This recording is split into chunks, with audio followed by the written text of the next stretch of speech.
मराठी पत्रकार संघ में ऑल इंडिया मिली काउंसिल और अमन इंसाफ मोर्चा की जानिब से रखी गई प्रेस कॉन्फ्रेंस। इसराइल की दहशतगर्दी और जारहियत के खिलाफ मिली काउंसिल मुंबई सदर राशिद अजीम का खिताब। राशिद अजीम ने प्रेस को एक तस्वीर के जरिए बताया कि 1948 में फलस्तीन के लक्ष्य के मुताबिक 100% फलस्तीन फलस्तीनियों का था, लेकिन यूनाइटेड नेशन की साजिश के बाद 1947 में फलस्तीन को दो हिस्सों में बांटकर 52% हिस्से पर इसराइलियों को नाजायज तरीकों से फलस्तीन में बसाया गया। वहां से लेकर आज तक निहत्तर फलस्तीनियों पर हमले करके हजारों फलस्तीनी बच्चों, औरतों और नौजवानों को खून बहाकर आज फलस्तीन के 85% हिस्से पर इसराइल काबिज है। इसराइल ने जिस तरह से फलस्तीनी अवाम की नाकाबंदी की है, उनको इस बात का भी हक नहीं कि फलस्तीन अपनी हिफाजत के लिए फौज बना सके या हथियार रख सके। वो अपने ही मुल्क में गुलामों की जिंदगी गुजारने पर मजबूर है। इसराइल ने पूरे फलस्तीन को जेल बनाकर रख दिया है। आपने देखा होगा पिछले रमजान शरीफ में मस्जिद अक्सा में नमाजियों पर किस तरह इसराइली फौजियों ने निहत्तर फलस्तीनियों पर हमला किया। अब जाहिर सी बात है, चाहे फलस्तीन के अवाम हो या कोई और मजलूम अवाम अपनी हिफाजत के लिए मुकाबला करेंगे। इसराइल के पास जदीद हथियार है और फलस्तीनी अवाम के पास सिर्फ गुलेल और पत्थर। अब आप ही बताइए, हमास दहशतगर्द है या इसराइल और उसकी हिमायत करने वाले मुमालिक। राशिद अजीम ने प्रेस को फिर एक तस्वीर के जरिए बताया कि यहूदी किस तरह फलस्तीन की सरजमीन पर कैसे आए। अजीम ने कहा कि यह तस्वीर 1943 में फलस्तीन पहुंचे यहूदी पनाहगजीनों की है, जब तानाशाह हिटलर ने यहूदियों को तबाह बर्बाद करके जर्मनी से भगा दिया था। उस वक्त दुनिया के किसी भी मुल्क ने यहूदियों को पनाह नहीं दिया। अमेरिका, फ्रांस, क्यूबा, कनाडा समेत कई मुमालिक ने यहूदी पनाहगजीनों से खचाखच भरे जहाजों को वापस कर दिया था। आखिर में अपने बड़े बड़े जहाजों पर बैनर लहराते हुए फलस्तीन पहुंचे, जिन पर लिखा हुआ था, the German destroy our families and homes, don't destroy our hopes. यानी कि जर्मनी ने हमारे घर बार और अहल अयाल को तबाह बर्बाद कर दिया है। आप हमारी उम्मीदों को मत कुचलिए। फलस्तीनियों को उन पर रहम आ गया और इंसानियत की बुनियाद पर फलस्तीन ने यहूदियों को पनाह दे दी, उन्हें जमीनें दी गई, घर बार दिया गया। यही वो एहसान फरामोश यहूदी इसराइली पनाहगजीन है जो अपने मोहसिन फलस्तीनियों को मारकर उसका बदला चुका रहे हैं।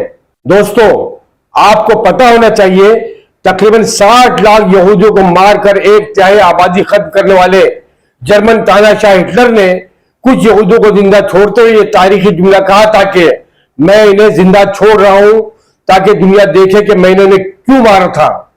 राशिद अजीम ने आगे कहा कि फलस्तीन का एक इतिहास है, इसे हमको आपको समझना होगा। मस्जिद अक्सा और फलस्तीन से मुसलमानों का इतना गहरा ताल्लुक क्यों है। प्रेस से सवाल करते हुए पूछा कि आप में से कितने लोग जानते हैं कि सरजमीन कुद्स यानी फलस्तीन और मस्जिद अक्सा के साथ दुनिया के 2 अरब से ज्यादा मुसलमानों का जो ईमानी और जज्बाती ताल्लुक है वो क्यों है। मुसलमान फलस्तीन से ईमानी अकीदत क्यों रखते हैं, यह जानना बहुत निहायती जरूरी है। दोस्तों, जब मस्जिद अक्सा किबला अव्वल के तकद्दुस और मुसलमानों का फलस्तीन से क्यों ईमानी और जज्बाती ताल्लुक है, राशिद अजीम ये बयान कर रहे थे, तब चंद आकिबत ना अंदेश अफराद और गोदी मीडिया ने रोकने की कोशिश की। फिर भी मिली काउंसिल मुंबई सदर राशिद अजीम ने अपनी बात को रखते हुए कहा कि दरअसल मुसलमानों के फलस्तीन के साथ मोहब्बत और ताल्लुक की कई वजूहात हैं। नंबर 1, कुरान करीम में मस्जिद अक्सा का जिक्र मौजूद है जो आलम इस्लाम के लिए मुकद्दस किताब है। नंबर 2, सफर मेराज में नबी करीम सल्लल्लाहु अलैहि वसल्लम की पहली मंजिल मस्जिद अक्सा ही थी। यहां आपने अंबिया किराम अलैहिस्सलाम की इमामत फरमाई, फिर यहीं से आप आसमान पर तशरीफ ले गए। वापसी में भी आप मस्जिद अक्सा तशरीफ लाए, फिर वहां से मक्का मुकर्रमा वापस हुए। मक्के से मस्जिद अक्सा तक के सफर को इसरा और मस्जिद अक्सा से आसमानों तक के सफर को मेराज कहा जाता है। इसी सफर में मुसलमानों को 5 वक्त की नमाज का तोहफा भी मिला। दोस्तों, मस्जिद अक्सा से ताल्लुक की एक वजह यह भी है कि यह मुसलमानों का किबला अव्वल रहा है। नमाज की फर्जियत के बाद से 16 या 17 महीने तक रसूलुल्लाह सल्लल्लाहु अलैहि वसल्लम ने मस्जिद अक्सा की तरफ रुक करके नमाज अदा फरमाई थी। फिर तहवील क़िबला का हुक्म आने के बाद खाने काबा की तरफ आपने रुख फरमाया था। दोस्तों, आपको यह भी बता दें कि सरजमीन फलस्तीन में बहुत से पैगंबरों की आरामगाहें हैं, कई अंबिया यहां मदफून है। मस्जिद अक्सा की तामीर खुद हजरत सुलेमान अलैहिस्सलाम ने करवाई थी। इसीलिए मुसलमानों اور بالخصوص فلسطین کے باشندوں کا تعلق انبیاء کی سرزمین فلسطین اور مسجد اقصی کے ساتھ ایمانی اور انتہائی جذباتی قسم کا ہے۔ حضرت سلیمان علیہ السلام اسی ملک فلسطین میں بیٹھ کر پوری دنیا پر حکمرانی کیا کرتے تھے۔ فلسطین کی سرزمین انبیاء علیہ السلام کا مسکن رہی ہے۔ یہاں حضرت ابراہیم علیہ السلام نے ہجرت فرمائی تھی، اس وجہ سے بھی فلسطین کے ساتھ مسلمانوں کا ایمانی اور جذباتی تعلق ہے۔ حضرت داؤد علیہ السلام نے اسی سرزمین پر سکونت اختیار کی اور یہیں اپنا ایک محراب بھی تعمیر کرایا۔ حضرت زکریا علیہ السلام کا محراب بھی اسی ملک فلسطین میں ہے۔ حضرت ابو بکر صدیق رضی اللہ تعالی عنہ نے بھی مسجد اقصی میں نماز ادا کی تھی، جو کہ فلسطین کی اسلامی تاریخ کا مسلمانوں کے لیے اہم باب ہے۔ اس وجہ سے بھی فلسطین کے ساتھ مسلمانوں کا ایمانی اور جذباتی تعلق ہے۔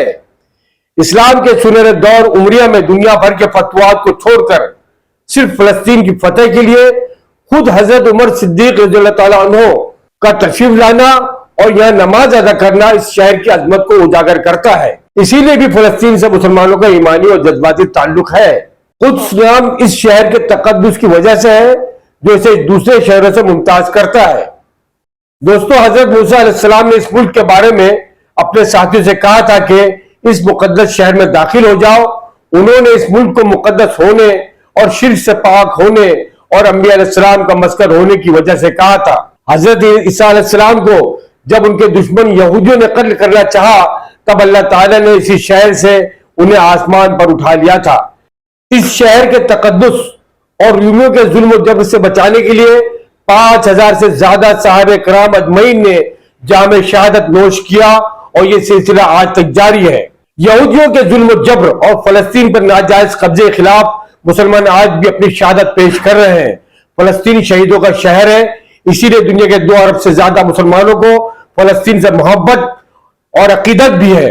یہ اور بات ہے، چند نام نہاد اسلامی ممالک امریکہ اور اسرائیل جیسے دہشت گرد ملکوں کے زر خرید غلام بنے ہوئے ہیں، جو کہ فلسطین میں ہو رہے۔ اسرائیل کی 5000 سے زائد بمباری کے نتیجے میں سینکڑوں معصوم فلسطینی بچوں، عورتوں، نوجوانوں کی لاشوں پہ کھڑے ہو کر تماشا دیکھ رہے ہیں، جو کہ شاید گونگے، بہرے اور بزدل ہو چکے ہیں۔ اسرائیل کے ناجائز قیام سے لے کر آج تک فلسطینی مسلمان غاصب اسرائیل کا ظلم استبداد برداشت کرتے چلے آ رہے ہیں۔ اسرائیل فلسطینی بچوں، عورتوں، ضعیفوں اور عام لوگوں کو قتل کرتا ہے، ان کے گھروں پر آئے دن بمباری کرتا رہتا ہے، بلکہ ان کے گھروں سے انہیں بے دخل کر کے ان میں یہودیوں کو لا کر بسا دیتا ہے۔ حیرت میں اس پر ہے، یو این او اور دنیا کے ہیومن رائٹس کے جھوٹے علمبرداروں نے اسرائیل کے ذریعے ہونے والے معصوموں کے قتل عام کی کبھی مذمت نہیں کی۔ کیا ان میں یہ جسارت نہیں ہے، یا یہ بھی یہی چاہتے ہیں کہ انسانیت کا قتل اسی طرح ہوتا رہے؟ آل انڈیا ملی کونسل اور سبھی مسلم جماعتیں بھارت کے مسلمانوں کی جانب سے اسرائیل اور امریکہ کی دہشت گردی کا اور نام نہاد مسلم ممالک کے خلاف جو خاموش ہے، سخت احتجاج کرتی ہے۔ آل انڈیا ملی کونسل اقوام متحدہ اور دنیا کی حقوق انسانی تنظیموں سے یہ مطالبہ کرتی ہے کہ فلسطین کو اسرائیل کے ناجائز قبضے سے آزاد کرایا جائے اور فلسطین کی سرزمین کا 1946 والا درجہ بحال کیا جائے۔ یونائٹڈ نیشن مسلمانوں کو بیوقوف نہ سمجھے، فلسطینی عوام کے ساتھ انصاف کرے۔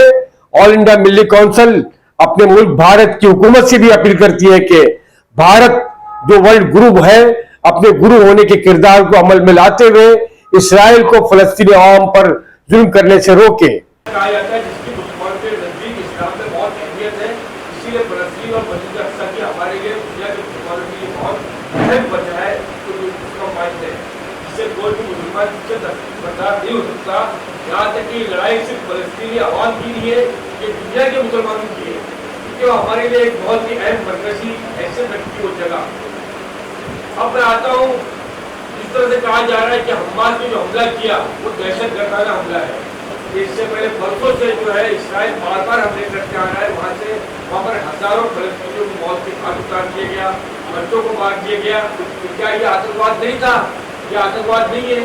اسٹینڈ یہ ہے کہ آل انڈیا ملی کونسل کا اسٹینڈ یہ ہے کہ فلسطین سے اسرائیل کو جو ہے خالی کرنا ہوگا اور 1948 کا جو درجہ تھا اس کو برقرار رکھنا ہوگا، اور یو این جو ٹیکنیکلی ایک طرح سے بیوقوف بناتی ہے اس کو بھی اہم فیصلے کرنا ہوگا، انصاف پر بھی فیصلے کرنے ہوں گے، اور फलस्तीनियों को इंसाफ दिलाना होगा। शुक्रिया। जय हिंद, जय महाराष्ट्र। शुक्रिया दोस्तों।